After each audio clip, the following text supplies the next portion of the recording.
Oke guys, assalamualaikum warahmatullahi wabarakatuh. Baik lagi sama gue Zalfi Muhammad. Jadi di video kali ini gue tuh nggak jalan-jalan. Jadi gue diam aja di rumah gue di kamar. Jadi di video kali ini gue akan memberi informasi ke kalian yang mungkin kalian banyak bertanya-tanya berapa sih gaji kerja di laundry atau di dry cleaning. Nah, untuk kerja di laundry sendiri itu tergantung pengalaman kalian. Itu biasa di kisaran 700 sampai 7,5. Dan biasanya untuk yang kalian yang awal-awal nggak punya pengalaman tuh di kisaran 700 seminggunya ya guys. Bukan per 2 minggu atau sebulan. Jadi 700 seminggu dengan 6 hari kerja, 1 hari libur. Jadi total kerjanya 1 minggu itu 72 jam dengan kerja 12 jam seharinya. Misalkan kalian digajinya 700, berarti sejamnya 9,7 dolar per jamnya.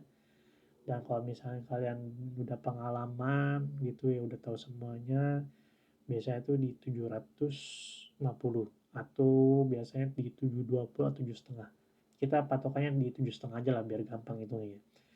Biasanya di 7,5 sama dengan 72 jam seminggu, 6 hari kerja, dan 12 jam hari. 12 jam per harinya, seharinya gitu ya. Dengan 1 hari libur, dan 1 hari libur itu biasanya tuh di hari biasa, bukan di weekend gitu. Kalau misalnya kalian di 7,5 berarti sejamnya itu 10,41 dolar gitu loh. Misalkan kalian dibayar 700 berarti sebulannya itu di 2.800.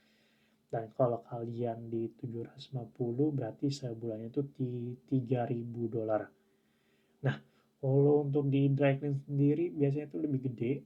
Itu biasanya di 780 atau 800. Dan itu tergantung dari bosnya guys. Atau pengalaman kalian. Mungkin aja kalian bisa dibayar 8,5. Nggak tahu, mungkin aja. Kalau misalnya bos kalian baik gitu kan. Dan untuk gaji misalkan 700 apa 7,5 seminggunya itu cukup gak sih bang biaya hidup di New York City sendiri? Nah, untuk biaya hidup sendiri di New York City sendiri, pertama kalian tuh kan bakal harus sewa apartemen. Kalian tuh bakal nge-share sama orang lain. Itu entah sesama orang Indonesia atau negara lain, kita nggak tahu karena kan namanya nyari rumah kan itu bukan random orangnya kan. Nah, untuk biayanya sendiri itu ini gue patokan sama temen gue aja ya, itu dia bayar sewa 800 sebulannya gitu. Jadi untuk sewa sendiri kalian tuh siapin di biasanya tuh 2 kali sewa atau 3 kali sewa.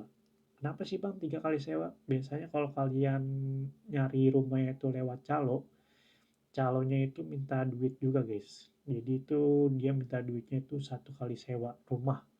Misalnya sewa kalian 800 sebulannya didapatnya gitu ya. Ya kalian bayar si calonnya 800 juga gitu. Jadi kalian bayar 800, jadi kalian siapin 3. 800 buat si calonnya, yang 1.600-nya buat si yang punya rumah. Jadi satu sewa itu 800 buat sebulan, bulan pertama. Yang satu lagi itu buat deposit. Jadi deposit itu ketika kalian mau keluar, uang sewa yang deposit itu yang bakal dipakai. Jadi kalau kalian mau keluar, kalian tuh nggak perlu keluar duit lagi. Jadi tinggal pakai uang yang 800 dolar itu yang pertama kali kalian bayar gitu loh. Yang si depositnya itu. Nah, MTA itu 132 untuk sebulannya. Jadi kalian siapin 132 dolar sebulan itu untuk buat sampai kereta, dan itu unlimited guys. Kalian bebas mau pakai kartu itu selama sebulan mau kemana aja. Sehari kalian mau naik kereta 4 kali apa 5 kali itu bebas. Itu unlimited. Itu 132 dolar sebulannya. Nah, itu ada juga yang lebih murah itu di 34 dolar kalau buat seminggu. Jadi kalau misalnya kalian beli mingguan untuk keretanya, untuk subway keretanya itu lebih mahal. Jadi kalau misalnya 34 dolar seminggunya itu berarti kali 4 itu 136 dolar sebulannya. Jadi lebih mahal 4 dolar. Itu jadi lebih baik kalian beli yang 132 untuk sebulannya gitu. Dan apalagi untuk pengeluarannya, biaya telepon. Telepon di sini gue pakai yang lebih murah aja itu di Metro PCS itu 50 dolar unlimited. Jadi untuk Metro PCS dia tuh nggak membutuhkan uh, SSN karena untuk telepon lain kayak macam Verizon, AT&T, T-Mobile, terus apalagi satu lagi kalau nggak salah itu mereka memerlukan namanya social security number guys, jadi agak lebih ribet.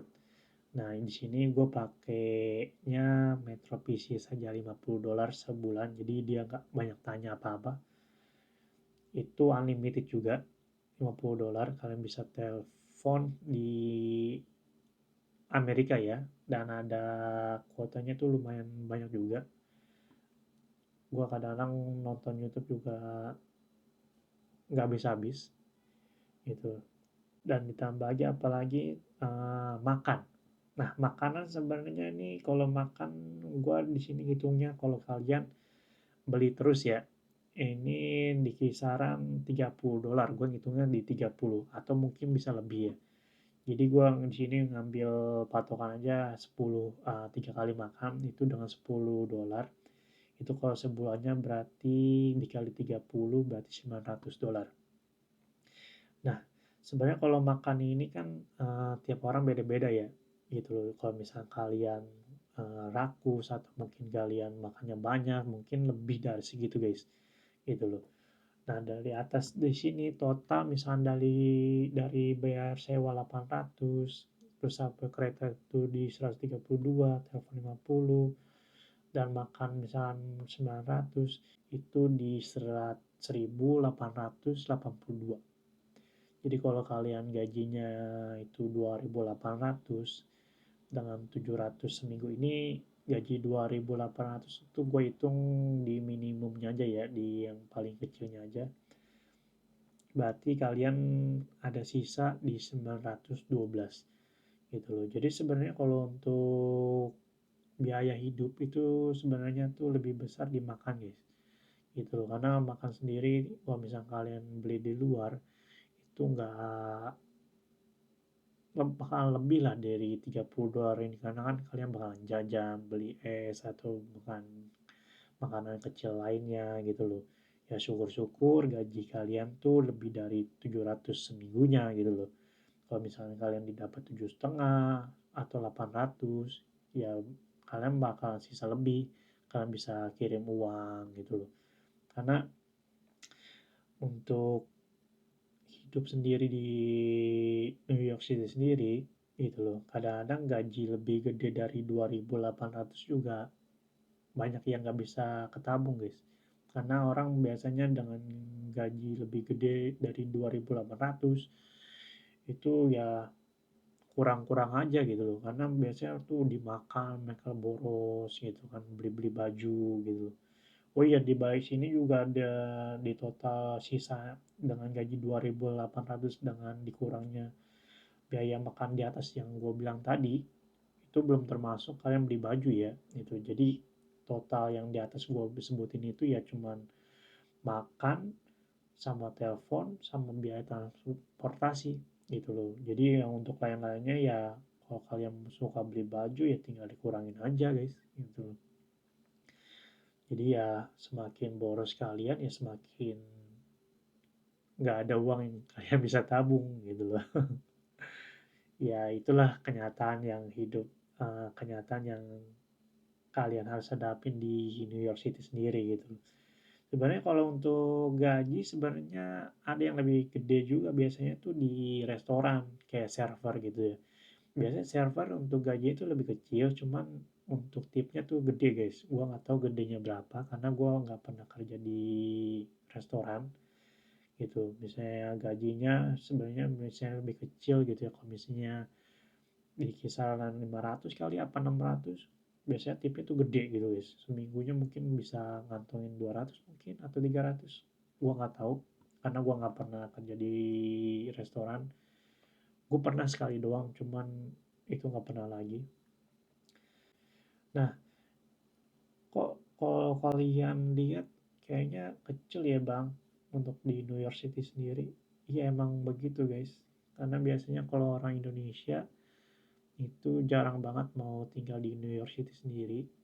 Mereka biasanya tuh milih ke state lain dan kerjanya cuma di restoran sih sebenarnya kalau di state lain gitu.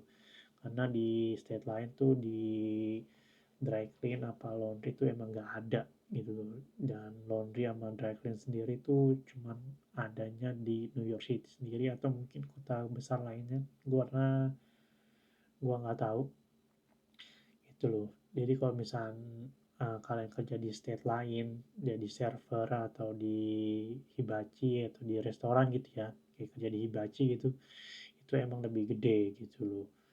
Dan kalian tuh dapat makan dan kalian dapat tempat tinggal gitu. Dan gitu aja guys untuk video gue kali ini dan semoga bermanfaat untuk kalian. Dan jangan lupa subscribe, like, comment, dan share ke teman-teman kalian. Dan jangan lupa untuk nonton video-video gue berikutnya. Assalamualaikum warahmatullahi wabarakatuh.